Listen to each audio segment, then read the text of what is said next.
Barcelona versus Madrid, but this battle is much bigger than football. The former Catalan leader is on trial for holding a vote on independence. Also on today's programme, anger in the Aegean, why tensions between historic rivals Turkey and Greece are on the rise. Hello, I'm Matthew Moore, and this is The Newsmakers.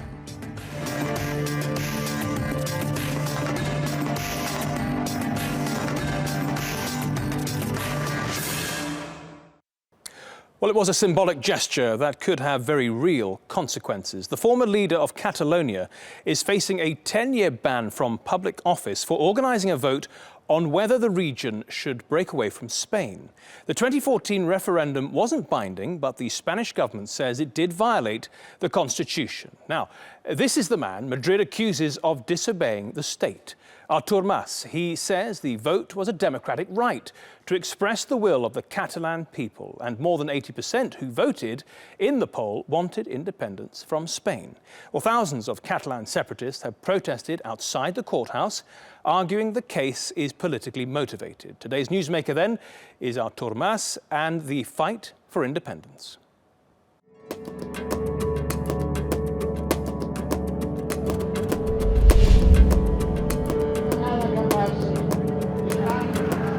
They say they came to defend democracy, marching with Artur Mas and his two associates towards Catalonia's High Court for questioning.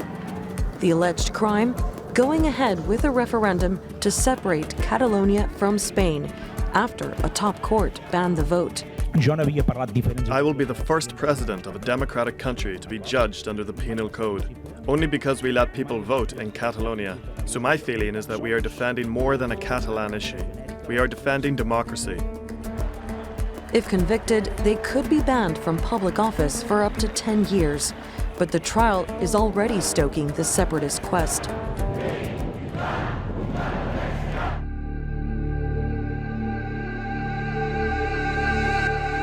Catalonia is one of Spain's richest regions, with its own language and history. The separatists claim they contribute more to the Spanish economy than what they get from the state.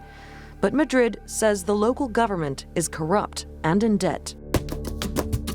For the Catalans, the November 9th referendum in 2014 became a symbol of resistance. Local officials say more than 80% of voters backed an independent Catalonian state, though only 2.3 million people turned out from an estimated 5.5 million eligible voters. The plebiscite was officially only a consultation, but Spain's central government says the move defies the country's constitution, which legally enshrines the indissoluble unity of the Spanish nation.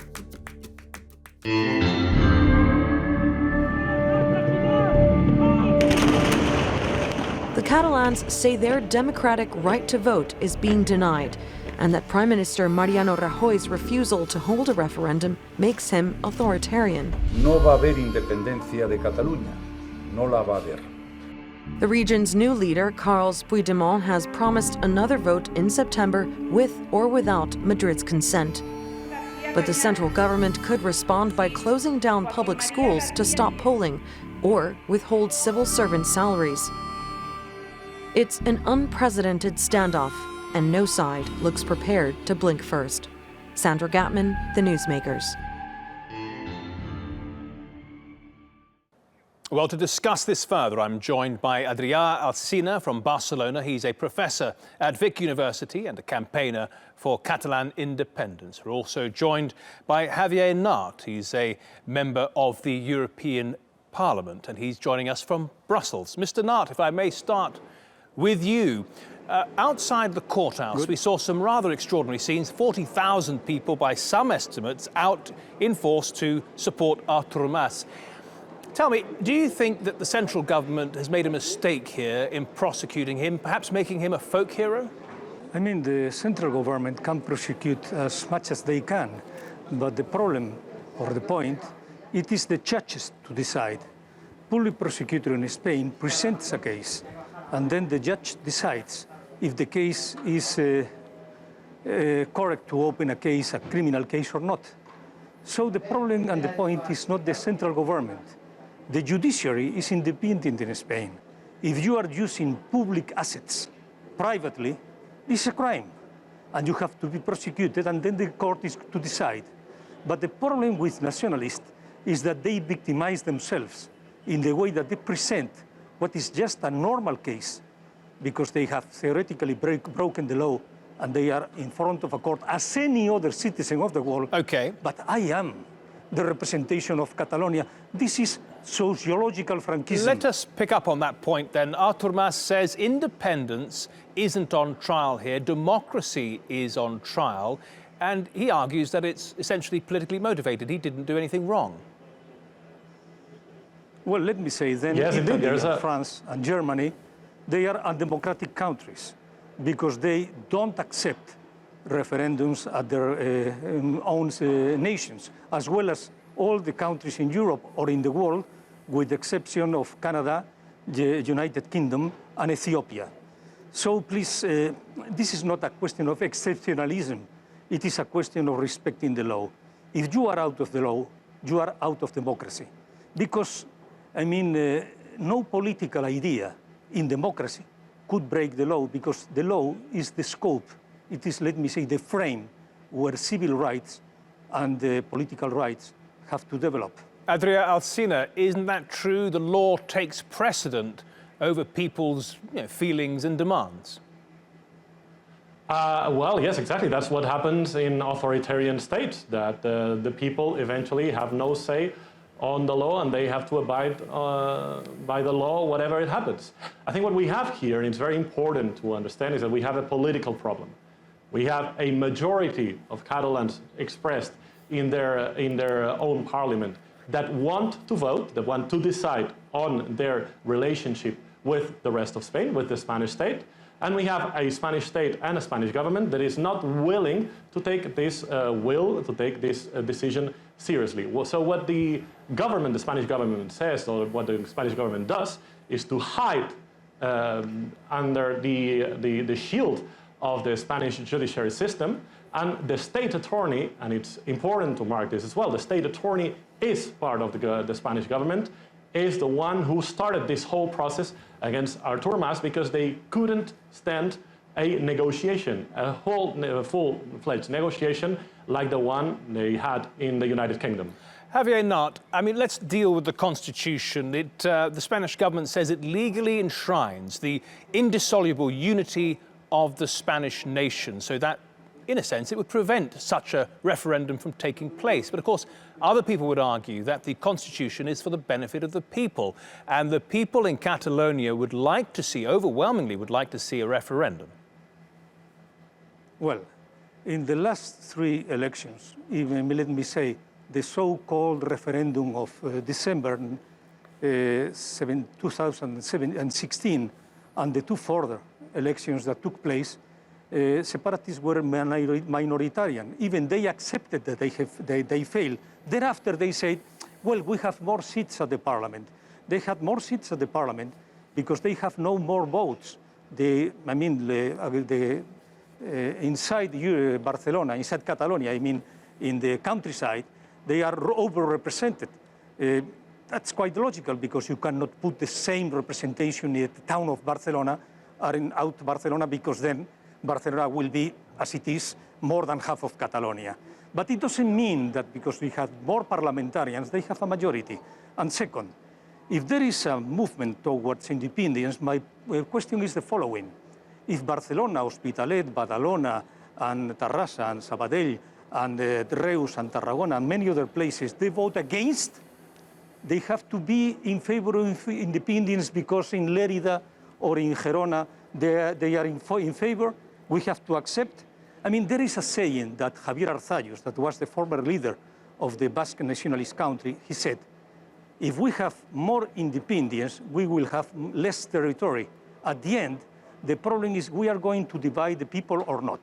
And the point is that all the rest is just, let me say, in Catalonia, there is a terrible thing. Feelings are over, let me say, thinking. There has not been in Catalonia a single in-depth study about what are going to be the consequences of the independence of Catalonia. Trade, investment, saving, because... Let's pick that point up in Barcelona. Adrià Alsina, there are some major I'm surprised unknowns because here.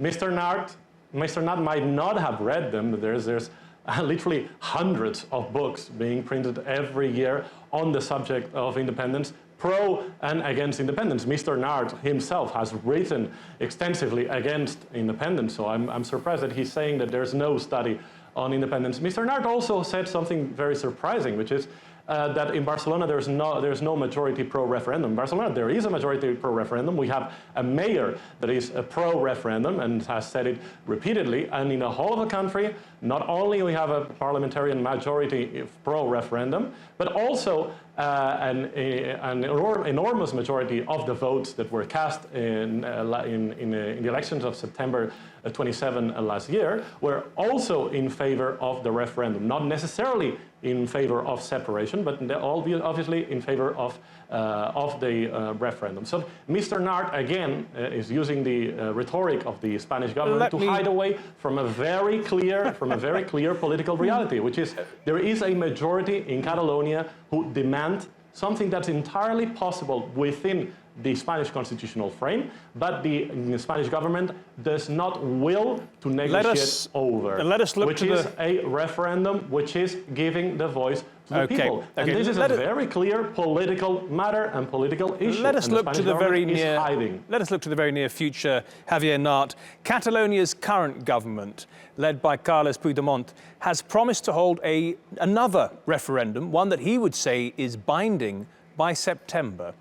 Let me ask you, if they go ahead with that, what can the Spanish government do to hold it back? And even if they did vote for independence, how on earth could they achieve this aim? I mean, the actual government is very happy about the Spanish legality because it will mean the impossibility of holding up a referendum that they will lose because the majority, in accordance with the polls, they know that from time to time is dwindling pro-independence. So what they need today is that the referendum is forbidden. And the referendum has to be forbidden because it is against the frame of, let me say, what is not the legality, but the common understanding of the Spaniards, that is the Constitution. Thank you for your participation. Adria Alsina, thank you also. Apologise for the time limitations, but we are at the end. Thank you.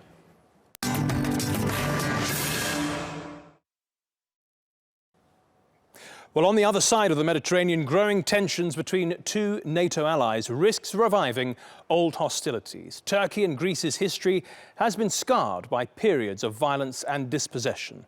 Tensions reignited last month after a Greek court refused to extradite Turkish troops accused of trying to overthrow the Turkish government.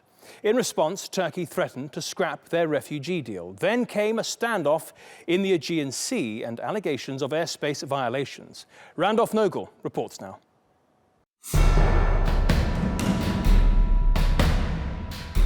Old rivals at odds again.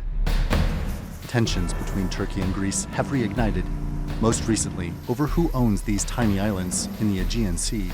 The voices you hear from the islands are Greek, and they always have been. Turkey and Greece need to solve their regional problems by sitting down and talking.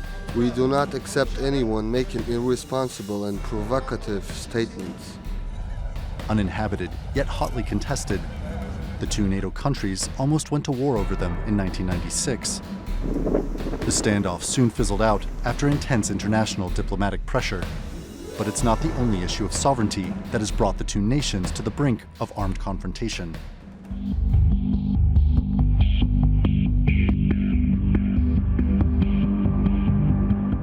Another dispute rising to the surface is Greece and Turkey's divide on the Mediterranean island of Cyprus, which remains split along its old battle lines. A vestige of the events of 1974, Turkey intervened after a military coup on the island, after atrocities by the military junta against Turkish nationals. Recent reunification efforts in Geneva remain inconclusive, with an envisioned two-state federation balanced on the make-or-break issue of territorial realignment. But an even bigger issue looms over a potential Cyprus deal, and indeed the Greek-Turkey relationship as a whole.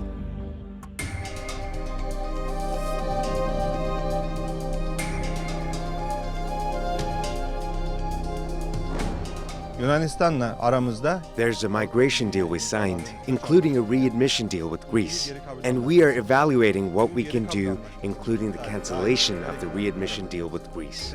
We cannot look positively at a country who shelters terrorists and putschists. Ankara has threatened to walk back on an EU readmission deal that allows Greece to return migrants who have crossed the Aegean from Turkey. It's in response to Greece rejecting Ankara's request to extradite 8 men accused of trying to overthrow the Turkish government on July the 15th last year, including an assassination attempt on Turkish President Recep Tayyip Erdogan. While Greece condemned the failed coup attempt, it says it cannot interfere in decisions made by its independent judiciary. Turkey says the verdict is politically motivated. The Supreme Court in Athens made its ruling on the basis of the possibility of their rights being violated or reduced. If the 8 suspects are sent back to Turkey, they're now seeking asylum in Greece. Turkey's government views their actions as aiding and abetting terrorists. Randolph Nogel, The Newsmakers. Well, joining me here in the studio is Uğur Sevgili. He is a Turkish affairs analyst and an international criminal law attorney. And from the Greek island of Crete is the European affairs analyst Yanis Kotsoumitis. Yanis, if I may start with you in Crete. At the end of Randolph Nogel's report there, we were talking about the fugitive Turkish officers who are in Greece. Now, the Supreme Court there said it was not right to return them because of concerns about human rights, their rights rather, in Turkey. Turkey says it's politically motivated. Which is it? Well, I don't think it's a politically motivated decision of the Greek court. There are concerns among the Greek judiciary that the rights of the defendants are in danger if they are returned in Turkey. Right now, also the Greek judiciary understands that these defendants face serious charges in Turkey, so they're not letting them free. It's like saying, we know these people are suspect, but the conditions in Turkey are not in place to return them, to extradite them to Turkey. So my understanding is that the best way to solve this is to have the Turkish judiciary be in contact with the Greek judges and provide assurances that the defendants will be respected, the rights will be respected, and they will have a fair trial. On the other side, I don't think the Greek government has any interest in maintaining this crisis. It wants to get off the table of the Greek-Turkish relations. So I think it's a judicial issue that needs to be solved in a fair manner. Well, let me put that to you, Sevgili. Yes. Can the Turkish government offer those reassurances? I mean, in normal conditions, these assurances, it is for us. It seems to be awkward to have such approach from the Greek authorities, because Turkey is known for modern Turkey is known for having a fair trial since last decade, and the Turkish government since last decade has a zero tolerance policy to torture. And modern Turkey, we abolished death penalty, and these judges build their judgment based on these 3 factors. But in modern Turkey, there is absolutely fair trial, and there is no risk of torture, and of course, death penalty will not be put back to practice, even though it is publicly stated by the Turkish politicians. Yes. But it's only a political speech. So judges made their judgments under political motivation. So as things stand, the death penalty is abolished. Not used in Turkey, No. but it's on the cards. It's on the card, but at political stage. I don't think that the politicians will make these speeches, put them in practice. So what do you think is Greece's true purpose here? Greece, in my opinion, has two goals. One is the country has its own political agenda, because we have ongoing negotiations and conflicts with Turkey because of the fact that we are neighbors. One of those conflicts is Cyprus issue. They can use this as an instrument against as a bargaining chip. Yeah, as a bargaining chip. And also in the Aegean Sea, there is as you see, there are on this Kardak Islands issue conflict. And the other issue can be the European Union membership candidateship. And in my opinion, there are more stronger powers behind Greek authorities. They might have pushed Greece to render such a judgment. Would you be willing to point the finger at those greater powers? Such as it is, I make these points based on the historical background. These countries can be Germany, Britain, or France. I mean, European Union. And they have an interest in those officers staying in Greece. Okay, let me put it in this way. Today's political leaders, Western political leaders, they are not happy with the political power in Turkey under our president. And I think they are using this as a bargain chip, as you said. And this is a good way of doing it, and they use Greece for this purpose. Let me put this to Yanis in Crete. What do you make of that analysis? Well, I totally not agree with this aspect. It was there is a separation of powers in Greece. We had an example a few months ago. The Greek government tried to have a law that would change the way the broadcasters are working in Greece, to have a new broadcasting law. And the Supreme Court brought down this law against all the will of the government. So there is the judiciary that has some legitimate concerns about the retrospective imposition of the death penalty in Turkey and also a fair trial. I don't think there's a problem with the Turkish judiciary coming in contact with their Greek counterparts and providing these assurances. I'm sure the Greek judges are not willing to have people who are suspect of serious crimes and treason being freed without being tried in Turkey. So I think there is a fair argument saying that there should be a contact between the judiciary of Turkey and the judiciary of Greece and solving this issue, because we have other issues between Greece and Turkey which we can work on together positively, and this issue should be off the table very soon. Just a quick response. Yeah, I would like to ask him a question. What is his opinion also with regards to other criminals, terrorist groups that are not extradited to Turkey from Greece, such as PKK terrorists, DHKPC terrorists? I mean, the record of non-extradition of these criminals from Greece to Turkey is quite high. Yanis Kotsimitis, this is not the only case. Just quickly, I also would like to hear his opinion regarding this. Just quickly, could you answer that point? Well, in previous years, there have been cases of people accused of terrorism in Turkey that have been given asylum in Greece. But this is not the case anymore.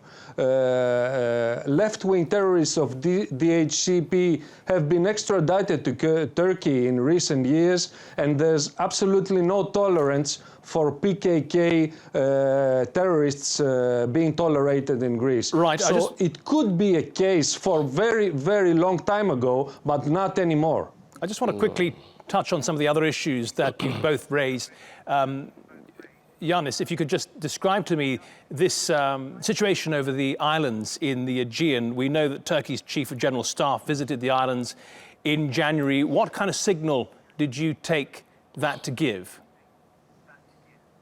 Well, there is a status quo in the Aegean for the last 20 years, since the last standoff in Emia or Kardak, as Turkish side calls it. There are 130 islets or rocks in the Aegean that Turkey says we don't know who owns them. Let's sit down and talk and find a solution. The Greek side says this is part of our sovereignty, this is part of our territory, we should not discuss that.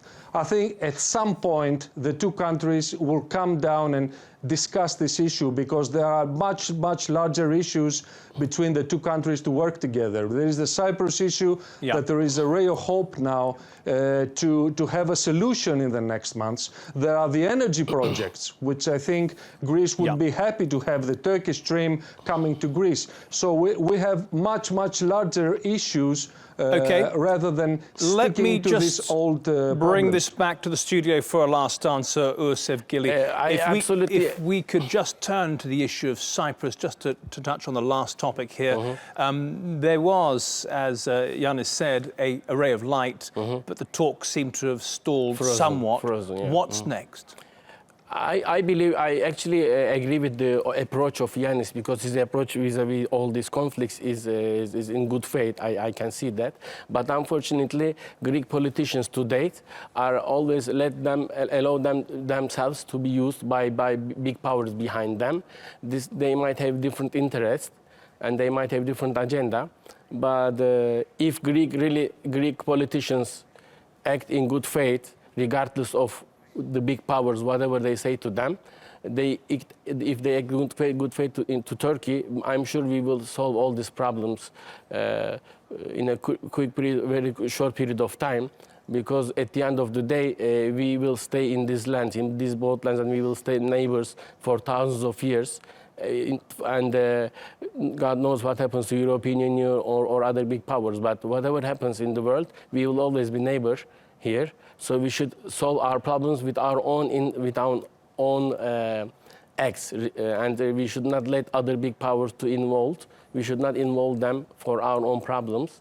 And if we do, in so doing, I believe we will solve all these issues. Yanis Kotsimitis, final word from you. You agree with that? I agree with that. I think Cyprus issue is also a matter of trust. Yeah. There should be a build of trust between the two communities to be able to believe in the common future, also between Greece and Turkey. I think this is something that the two governments should work on, beside political gains or not gains in the short term. There is a long-term interest between the two countries to live together and prosper, and this is something that we should work on in the next time. Yanis Kotsimitis in Crete and Uğur Sevgili, thank you very much, both of you, for joining us on the Newsmakers. Well, that is all for this edition of the Newsmakers with me, Matthew Moore. Thank you for watching, and goodbye.